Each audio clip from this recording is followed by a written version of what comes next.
it's time to sit back and relax with your favorite drink. And listen.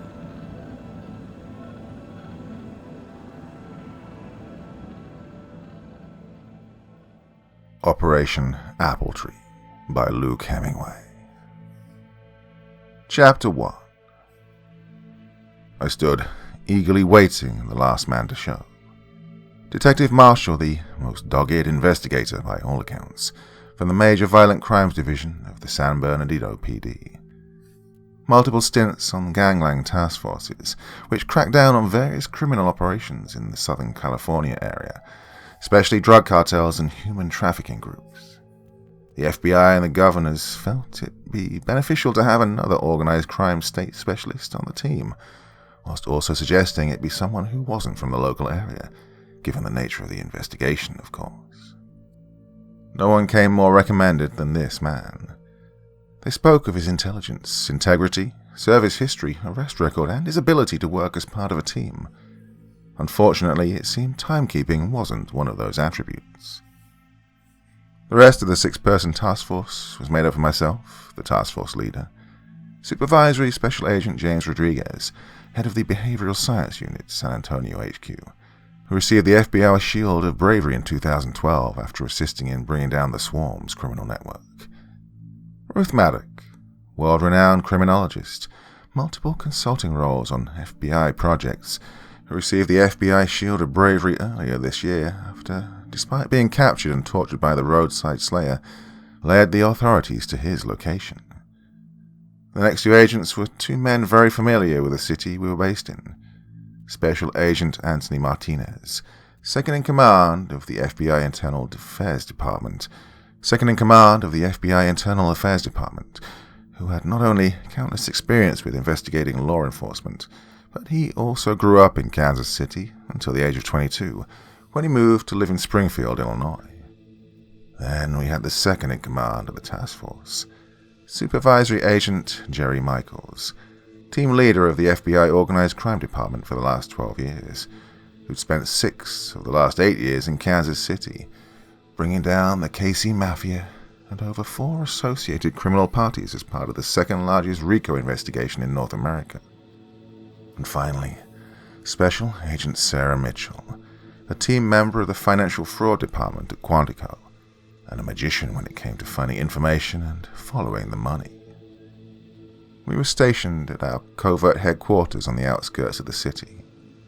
We'd rented out a car body shop that had a rather large office space in the back. It was perfect for setting up our war room, where we'd have meetings and go through our evidence, strategy, and investigative findings. There were also a couple of smaller offices where we could conduct interviews with people that we wanted to keep private. The front of an auto repair business was ideal as we, along with any obtained informants, could access the premises through the garage entrance with them in the car. The FBI had sent a team to convert the office space to make it fit for purposes for what we needed, and they'd done a fantastic job, I might add, and they'd also paid the staff and the owner handsomely to sit at home for the next 6 weeks, meaning they were more than happy to sign the NDCs to do so. A team of trained security guards with firearms training were given overalls and would play the part of the workers during our stay. If any customers brought their car to be repaired, they'd be given the cover story of the shop being fully booked with the owner on extended vacation. In terms of our investigation into a clandestine network of organized criminals in cahoots with public officials in the Kansas City area and surrounding cities, we were done a favor by the outfit who murdered Detective Hansen and Thomas Danmore. Without Detective Hansen's confession to us on tape, we had no cause to launch an investigation. However, when they hijacked the transport taking them to the county jail, which was clearly an act of organized crime and collusion with a public officer, we had our authorization. Our cover story for investigating the KC Police Department for deep-seated corruption would look like a routine investigation into the murders of Hansen and Danmore, being carried out by an objective third party. Hence why it's worth having the illustrious Detective Marshall on board to keep up appearances. Oh, and speak of the devil. Marshall came rushing in through the meeting room door and took his seat at the table. He rearranged his disturbed tie back into a perfect sit. He cracked his neck side to side and then turned to face me. My apologies. My flight was delayed, and then the city traffic was more backed up than my mother when she runs out of her brand cereal, he joked. A few scrunched faces and shaking heads as people chuckled at the crude humor. Seriously, I've heard all about you, Agent Rodriguez. I almost took the Bureau's arm off when they told me I'd have the chance to work with the guy who brought down the swarm, the detective said, in a commendatory way. I was one of the guys, I said modestly. Still, being stationed in SoCal, we saw a lot of the damage of their human trafficking rings on the border. So in my book, it's a complete honor, sir. Please. And the detective held out his hand, gesturing for me to start the presentation. I nodded, acknowledging his public show of respect. Right, guys. Welcome to the initial team briefing of Operation Appletree, a robust and covert investigation into potential mid- to high-ranking local police and public officials colluding with or profiting from a, or multiple, organized criminal groups. We've been assigned to conduct our investigation over the course of the next 6 weeks, I opened with. I hit the button on the laptop, revealing the next slide. 2 mugshot pictures of Detective Mark Hansen and Thomas Tuck Danmore. Next to them were a trio of crime scene photos. The first was of the scorched remains of a minibus, then alongside it was a crime scene photo of 2 charred corpses. The remaining photo was a satellite image of the discovery site. On March 13th at 1:14 p.m., a dark minibus posing as a prison transport arrived at the Kansas City PD depot. 4 armed men exited the van and fraudulently took the 2 prisoners, Detective Mark Hansen and Thomas Danmore, into their custody. They left the depot shortly after, at around 1:23 p.m. No more than 15 minutes later, another vehicle with the same color, make, and model turned up at the depot. Again, 4 armed guards exited this vehicle. These ones matched the description of the first set of guards, except these guards weren't wearing face coverings. They informed us they'd been held up by an automobile acting as a roadblock on Interstate 71 as they entered the city. The driver of the vehicle complained his vehicle had a flat tire on the front right side. The guards assisted the man and helped to push the car onto the side of the road so the flow of traffic could continue. During this time, the fake transport took Hansen and Danmore out to this location, a remote field in Independence, Missouri, that runs along the Little Blue River. It was here the 2 victims were thought to be beaten, doused in gasoline, and set alight. I allowed those taking notes to do so, as I hit the keyboard, triggering the next slide. The slide showed the crime scene image of Officer Stevenson's pale and milky corpse, hanging from a noose fastened to a tree branch, his neck a purple, contorted mess. The group closed their eyes tightly in dismay. A young life wasted. 23-year-old Officer Daniel Stevenson. On the 7th of March, responding to a report of a corpse, Officer Stevenson came across the near lifeless and mutilated body of Bethany Matthews on Highway 24, St. George, just outside Manhattan. Upon arriving at the scene, Officer Stevenson checked Bethany's vitals and discovered that she was still alive. He stayed with her until the EMTs arrived. During this time, Officer Stevenson gave an unofficial statement to Ruth in the cafeteria of the AVC hospital in Manhattan, where he confided that, before she passed out, Beth tried to tell him something. She couldn't speak due to her injuries, so she wrote the word pig in the dirt. I pressed the button on the laptop, revealing the photo taken by Stevenson on his phone. According to the reports on Daniel Stevenson's death, on the 10th of March, a text was sent from the phone of Daniel Stevenson to his mother with the message, "I can't do this anymore. I'm sorry. X."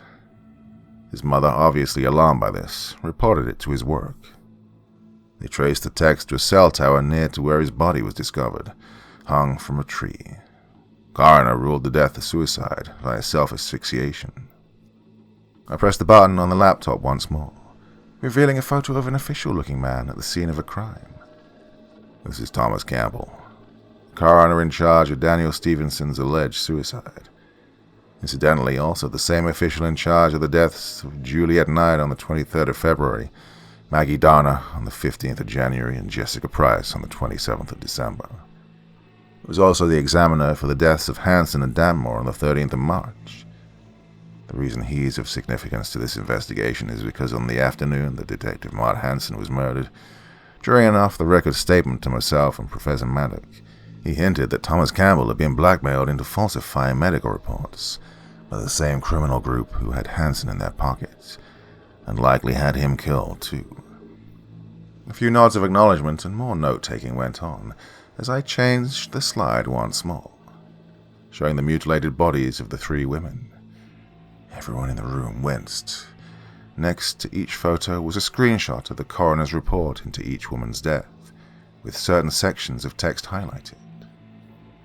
Juliet Knight, Maggie Donner, and Jessica Price, all suspected victims of the roadside ripper, Thomas Danmore.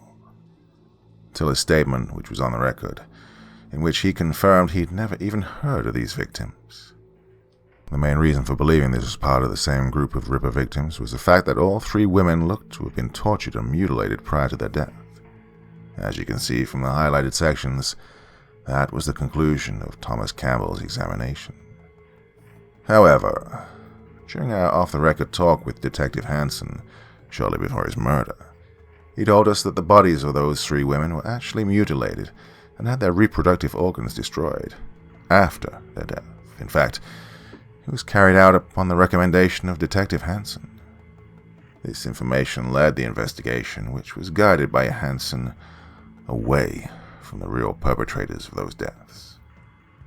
Jerry Michaels held his finger up, indicating he had a question. I gestured for him to ask away. So, who were the perpetrators? How did the girls really die, and why? He had his notepad at the ready for my response. Well, in terms of who, that's going to be what you'll try to find out. So far, all we know, based on eyewitness accounts and testimony from people who were involved with them, is they're a large and multifaceted organized crime group. They profit from the sale of drugs, human trafficking, prostitution, blackmail, and the sexual exploitation of vulnerable children. They may have other channels of revenue, but right now, this is what we know.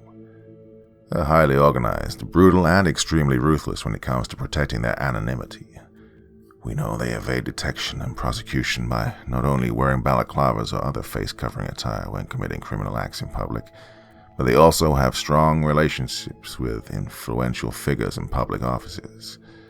Some, maybe through blackmail and intimidation, such as Detective Hansen or Thomas Campbell. Or more disturbingly, some of them may be actually shock collars themselves in the OCG. Well, going back to the girls, based on Detective Hansen's comments, we hypothesized they were lured into forced prostitution.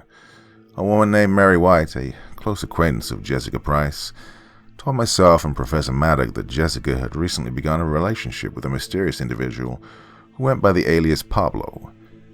According to eyewitness testimony, Pablo is a 25 to 30-year-old ICT male. He has black hair, reportedly worn slick back, dark eyes, good teeth, and drives high-end cars. Marshall began nodding and turned to address the group. I've seen a few gangs who operate like this, where I'm from. They target young, attractive females with promise of excitement. Cars, money, booze, drugs. After a while, the girls begin to trust the person. So that one day when they say, "Let's go to a party. Some very important people I want you to meet," well, they don't think anything of it. Once there, the girls get pumped with more drugs, more booze, and then she's forced to please the VIP or VIPs. And if these VIPs are extremely important people, they may demand there be no chance that the girl can testify, he speculated. Hence why they were killed, for their silence. And they made sure that no DNA evidence could be retrieved, Sarah Mitchell chipped in. But why not just burn the bodies, or dissolve them in acid? Ruth questioned. Well, it was a fair point. No one had a definitive answer until Detective Marshall once again showed his worth. Because if they did that, she's a missing person. Police, private investigators. People start asking questions, looking for witnesses. Stones get unturned. However, if they tie the murder to a string of other homicides, well, people have an answer, and they stop looking. He answered with strong confidence. I could practically hear the cogs in Ruth's head begin to turn. Well, perhaps the people whose DNA was in those bodies are the same people who we're investigating. I mean, who else would know the most efficient way for them to be in the clear? Who else would have the sort of experience and knowledge to suggest that? Think about it. Hansen wasn't a shot caller or a ringleader. He was a pawn, an asset, a fall guy. Hypothetically, the girl is raped by the VIP or the VIPs. They instruct the OCG to silence the girl and make sure nothing comes back to them. The OCG kill the girl. They then consult their contacts in the police, instructing they needed it so nobody's digging around asking questions. The contact advises the OCG to do one of two things. Make it look like suicide, as they did with Stevenson and Alan Price. Now, suicide's fine. But even with a suicide, the authorities would examine the body for DNA. Even with a cop and the coroner on board, they can't risk an independent team with their own medical examiner being called in. And so, the nominal instructs Hansen to focus the investigation on the roadside murders. Hansen tells the OCG, in order to pull this off, they need to mutilate the body and dump it on the roadside. They need to make it look like she was tortured first, then to mutilate the reproductive organs using various sharp and blunt objects. Well, this kills two birds with one stone, because not only does this frame Danmore for the murders, but it makes it practically impossible for DNA to be extracted from inside the victims. Hansen made a comment to me and Agent Rodriguez during his interview, something about how the disbandment of the Swarm's criminal network left a lot of people in positions of power and influence, needing another outfit to fulfill the obligations they could no longer fill. Ruth explained to the group. So, what is it you're saying? Martinez asked. Well, they just killed Thomas Danmore, so they can't pin the murders on him anymore. And there had to be others. I mean, Hansen indicated he'd been under these people's thumb for more than 10 years. So the chances of other girls out there who were killed in similar circumstances to Juliet, Maggie, and Jessica, they're large. It's an avenue we could look into. If we can turn the coroner, maybe that can point us in the direction of something. Ruth gestured towards the group, looking for acknowledgement, and everyone agreed with me. Well, I'm glad we've brought up Danmore, because there's another avenue we could focus on, I stated, clicking the next slide. A photograph of an old-looking building came up. This is the, Lawrence Home for Boys, established in 1984. It's been a government-funded facility where boys who've been abandoned by their parents, seized by the state or left orphaned, can live up to the age of 18 or until they find a suitable home. Thomas Danmore was entered into this facility at the age of 8 years old, after his mother, Jane Danmore, left him on the home's doorstep, telling him to wait there till she went and get him an ice cream. Jane Danmore died of a heroin overdose while living in New Mexico back in 2014. I want you to listen to a brief edited audio clip of our post-charge interview with Danmore. I clicked the button on the laptop, and the following audio clip played. Tell me about Haley Stanhill. Did she do something to you while she worked at the home? Did she abuse you? Hell no. It was the men. The men came and they did what they wanted. To who they wanted. Sorry. What men? You mean the male staff? No.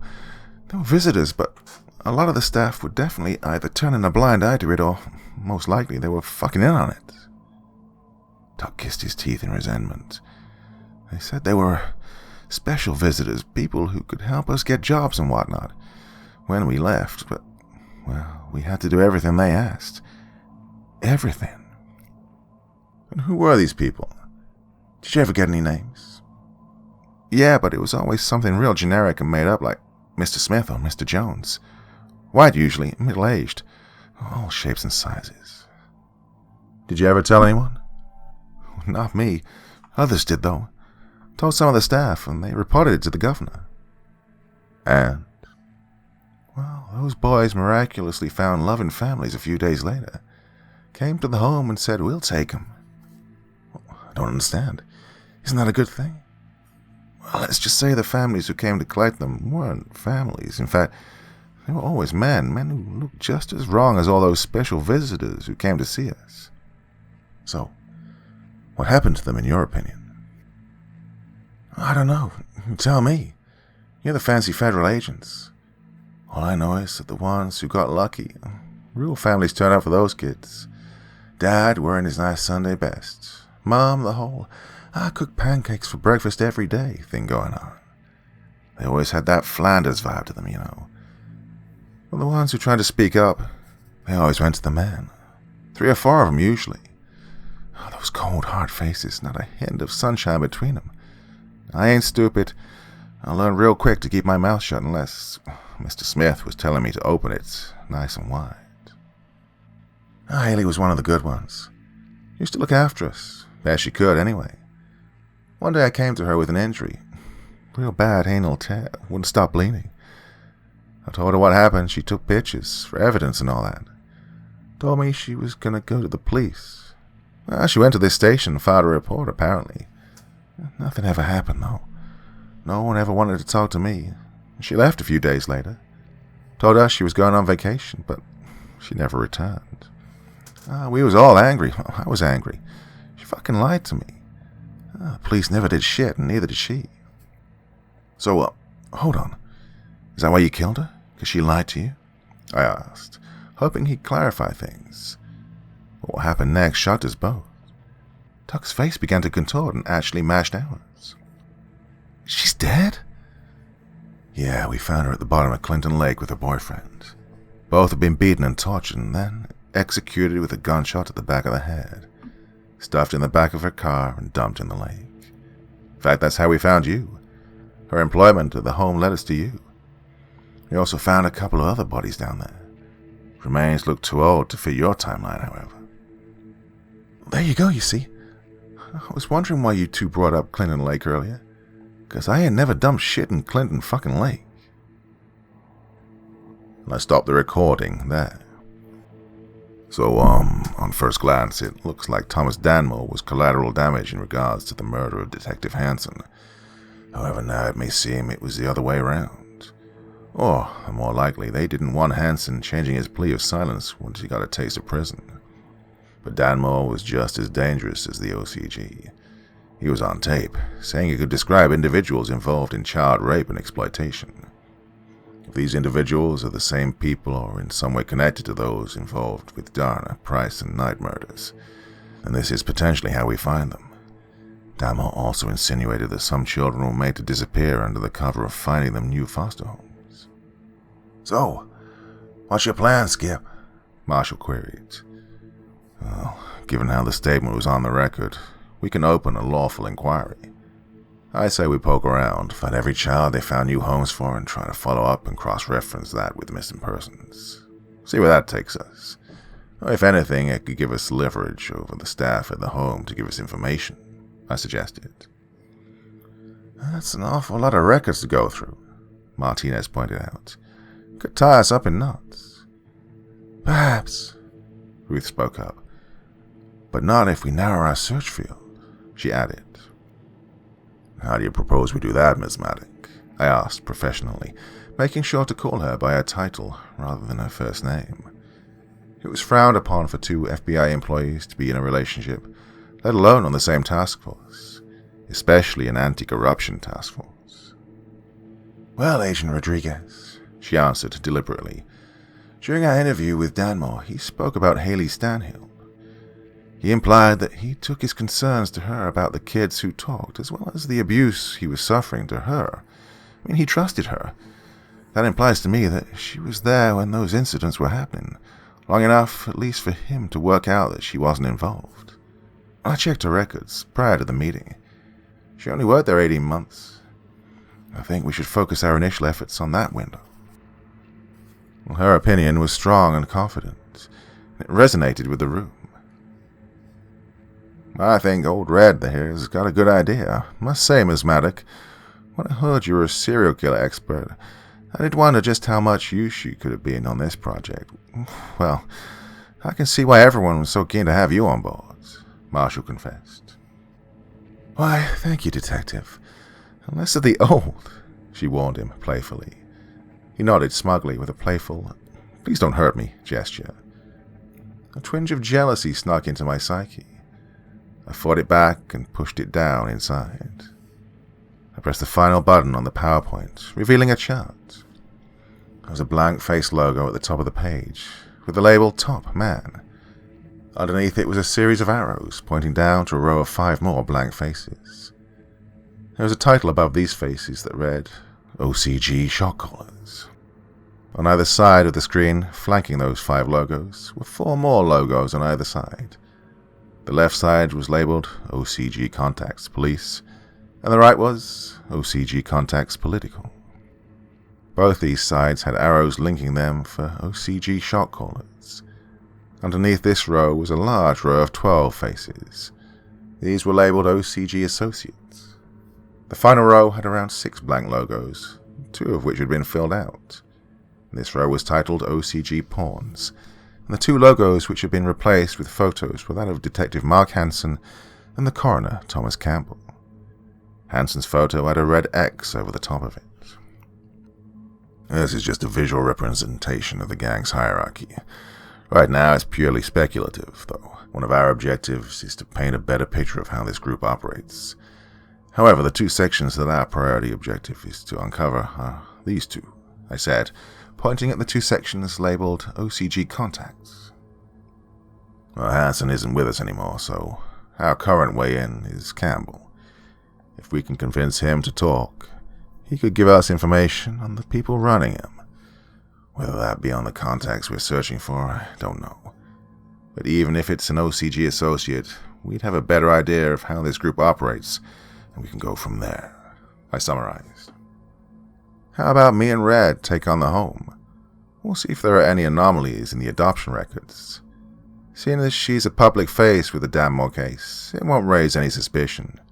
I'm from Sandino. No one will know I'm not the detective on the case. We could go in under the cover of looking for witnesses. See if there are any other kids who he may have kept contact with, confessed crimes and burial sites. A lot. Marshall gestured to Ruth, wanting her acceptance. And there was a little part of me wanting her to say no.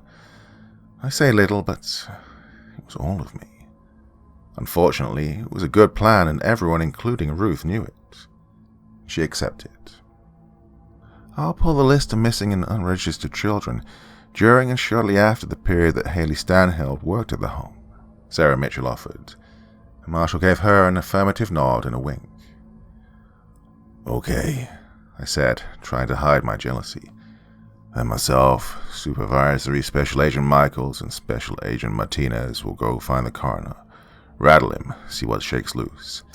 Agent Mitchell, you stay here and go through the financial records for every police officer from Kansas City PD. Look for any signs these officers may have received a large cash sum. May give us another chance of arrests or assets. Why, everyone good? Aye, aye, Skipper, Marshall exclaimed with a military salute. Oh, yeah, everyone else agreed in unison. Then we all left the meeting room and went to work.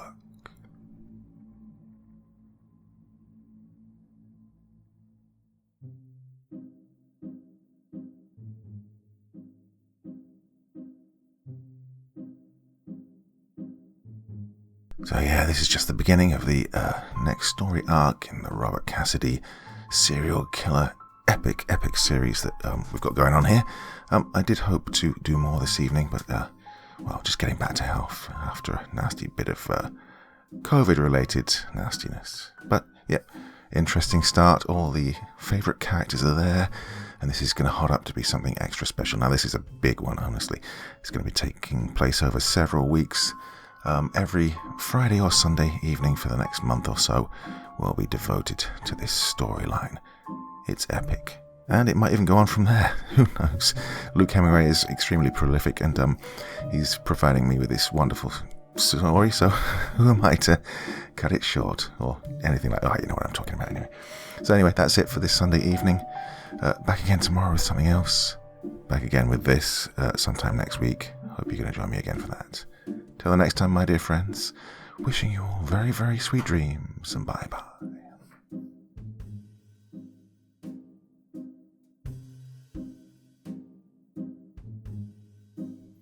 Thank you so much for taking the time to listen to this story today. Really means a lot to me and to the author of the story, of course. Well, if you want to know more about me, I'm pretty much everywhere on social media. You can find me on Facebook, Twitter, Instagram. You can download my music on SoundCloud. I've got a Patreon if you feel like. Throw me $1 or $2. Very much appreciated. And of course, on Reddit, I have a place where you can leave stories if you want me to read one that you've written. Well, hoping to see you all again very soon. Till then, sweet dreams. Bye-bye.